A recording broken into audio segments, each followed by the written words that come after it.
Robservations. Is Star Wars science fiction? And what exactly is science fiction anyway? My favorite definition of science fiction, which was brought to you by science fiction writer Brian Aldiss.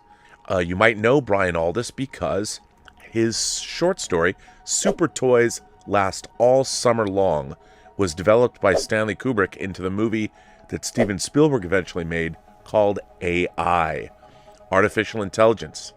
Well, what is it? What is science fiction? The definition was unveiled in Brian Aldiss's 1973 work, Billion Year Spree, The True History of Science Fiction, in which Aldiss said, "Science fiction is the search for a definition of mankind and his status in the universe, which will stand in our advanced but confused state of knowledge and science, and is characteristically cast in the Gothic or post-Gothic mode." This is heavy duty, Doc. Paul Kincaid wrote on the origins of genre. There is no starting point for science fiction. There is no one novel that marks the beginning of the genre. We have all had a go at identifying the urtext, the source from which Heinlein and Ellison and Gibson and Ballard and Priest and Le Guin and a host of others flow. Brian Aldiss famously named Frankenstein by Mary Shelley, and his suggestion has been taken up by a number of later commentators. Other strong contenders include H.G. Wells or Edgar Allan Poe or Jules Verne. Gary Westphal has nominated Hugo Gernsback as the true father of science fiction.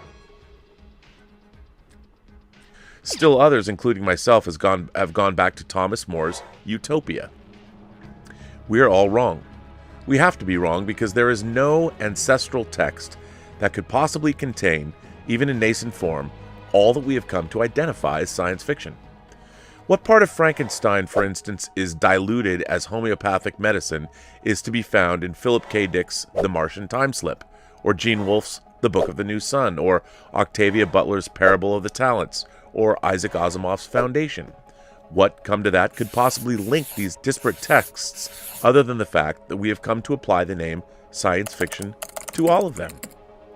This inability to define science fiction is a problem we have long recognized.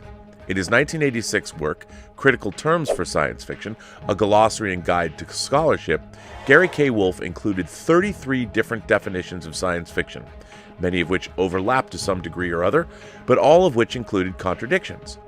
The critical test for any definition is that it includes everything we believe should be included within the term, and it excludes everything we believe should be omitted. Strictly applied, every single one of those definitions would admit to the genre works that we would prefer to exclude, or would omit works we feel belong in the genre. Even Darko Suvin's cognitive estrangement expressed thus: sci-fi in general, through its long history in different contexts, can be defined as a literary genre whose necessary and sufficient conditions are the presence and interaction of estrangement and cognition. English, Doc. Which seems to have become the default definition of choice of most academic critics. It's a prescriptive definition that works fine as long as we're comfortable with what it prescribes, but can lead to extraordinary convolutions as we try and show that certain favored texts really do conform to the idea of cognitive estrangement, and even more extraordinary convolutions to reveal that familiar non-sci-fi texts don't. The 6th edition of the Oxford Companion to English Literature in 2000 says, "The label science fiction suggests a hybrid form, not quite ordinary fiction, not quite science, yet partaking of both. Beneath this label we find a variety of wares, some of which trail off from a hypothetical central point into utopianism or dystopianism, heroic fantasy, horror, and books on UFOs and the paranormal.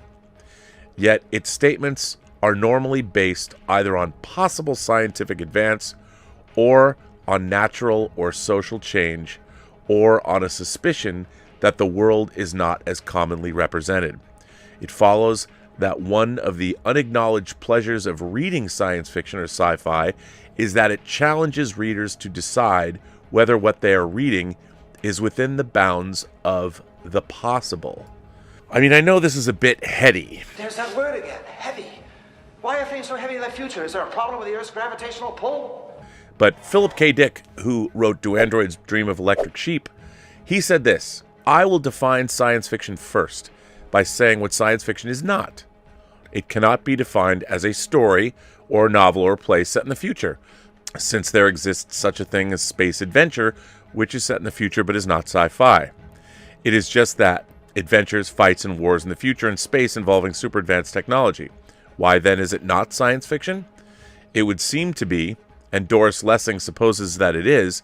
However, space adventure lacks the distinct new idea that is the essential ingredient of science fiction.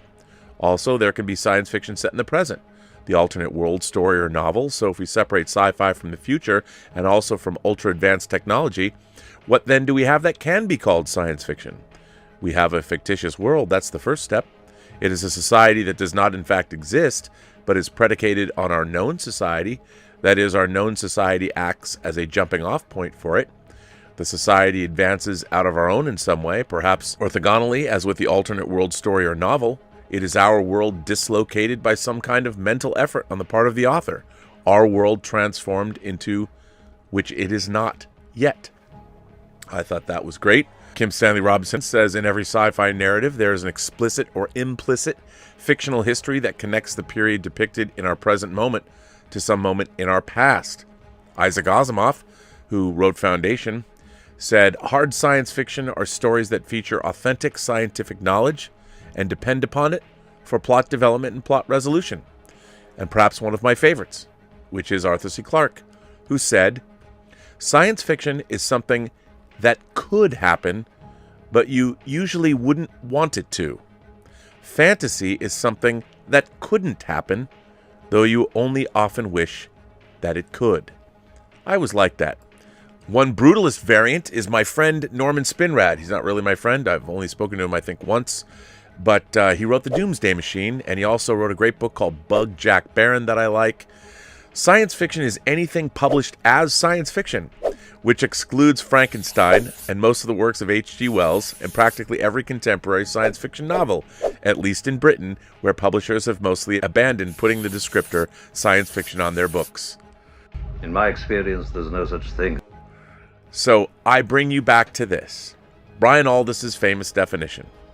Science fiction is the search for a definition of man and his state in the universe, which will stand in our advanced but confused state of knowledge. That's my favorite definition of science fiction. So after all that gobbledygook, it brings me to Star Wars. Is Star Wars, in fact, science fiction? No, it's not. Now, the obvious, I think, answer for anybody would be like, well, of course it is. Of course it is. It must be, right? But no, I've always said that Star Wars isn't science fiction. I've always thought it was fantasy, space fantasy. But does it really matter? I mean, at the end of the day, people are like, Rob, who cares? What does it matter? Does it matter if Star Wars is science fiction or not? I think it kind of does, because I've always thought of science fiction as a very literary genre. Again, I hark back to Brian Aldiss's definition. I don't think that Star Wars is particularly concerned with understanding humanity's own place in the cosmos. It's a fantasy. It's not about us pondering the greater ideas of cosmology. The reason that I love Blade Runner and why I do think Blade Runner is a great science fiction movie is at its core, it's asking questions that can man create artificial intelligence that is self-aware, that has a spirit, that has a soul? And if so, what does that mean? I think Blade Runner and Spike Jonze's movie Her are great examples of science fiction. And to me, Star Wars, call Star Wars what you want, but if you actually took the plot from Star Wars and every single thing that happened and took all of the aliens and droids, the protocol droids, astromech droids, spaceships and whatever, and told the exact same story on Earth in the Middle Ages, you could tell that exact same story and barely change the script Toshi Station to pick up power converters. You could just say Toshi Station to pick up firewood. You could almost tell the exact same story of Star Wars in a different milieu, because it is a fantasy, it's not science fiction. It is not reliant upon technology. But Rob, what about the Death Star? Call it whatever you want. Call it an overwhelming force. Maybe it's, instead of a space station, it's a group of thousands of well-trained men on horseback, but it's the biggest group of horse-riding men ever assembled in one place, and they sweep across the land and destroy any bit of civilization that's there. It doesn't have to be a Death Star. It's just an overwhelming military force. Or make it a giant castle, a castle keep. Who knows? But you could actually tell the exact same tale that's being told in Star Wars and tell it as a medieval fantasy. That's why it takes place a long time ago. It's not a science fiction story. I know it's set in space and it has all these science fiction tropes, but the story itself, in my mind, is not a science fiction story, nor has it ever been. That's why when people ask me the difference between, Well, do you like Star Wars or Star Trek better? I always tell them, well, they're two totally different things. Just because they take place in space. You're just not thinking fourth dimensionally. In his article, Why Star Wars is Not Science Fiction, Simon Dillon opines on the difference between the two. I once explained the difference this way. In Star Trek, generally considered soft science fiction, though it contains some hard elements, the Enterprise goes to warp speed because of some confusing gobbledygook about dilithium crystals, quantum tunnels, inertial dampeners, and warp drive. In Star Wars, the Millennium Falcon goes to light speed because it can. How it goes to light speed is utterly irrelevant in a story concerned with fairy tale themes. Now, I would say his use of propulsion systems in Star Trek and Star Wars is completely apt. My problem with modern Star Trek is before the Enterprise went to warp speed because of some confusing gobbledygook about dilithium crystals, quantum tunnels, inertial dampeners, and warp drive. A lot of that stuff isn't real, but there's an element in it that is made believable by the writers because they want you to understand that real, actual science that may or may not be factual is behind the idea of the propulsion system. In modern Star Trek, say Star Trek Discovery, the spore drive is absolutely magic. It's a total fabrication. The propulsion system is one of the reasons I have a real hard time with Discovery. And while Discovery is absolutely fantasy and no longer the science fiction that Star Trek has ever been. But as far as Star Wars is concerned, does it really matter? No, it doesn't really matter. But I think we need to understand what is the story that's being told and how is it different. And I do think that a science fiction story is a story that is dealing with, you have to have the questions that what arises when dealing with technology. But for the definitive answer to the question, is Star Wars science fiction? Let's go to George Lucas himself, talking to Rolling Stone magazine in 1977. Well, I had a real problem, because I was afraid that science fiction buffs and everybody else would say things like, there's no sound in outer space. I just wanted to forget science. That would take care of itself. Stanley Kubrick made the ultimate science fiction movie, and it is going to be very hard for somebody to come along and make a better movie as far as I'm concerned. I didn't want to make a 2001. I wanted to make a space fantasy that was more in the genre of Edgar Rice Burroughs, that whole other end of space fantasy that was there before science took it over in the 1950s. Once the atomic bomb came, everybody got into monsters and science and what would happen with this and what would happen with that. I think speculative fiction is very valid because they forgot the fairy tales and the dragons and the Tolkien and all the real heroes. Well, there you go. Is Star Wars science fiction?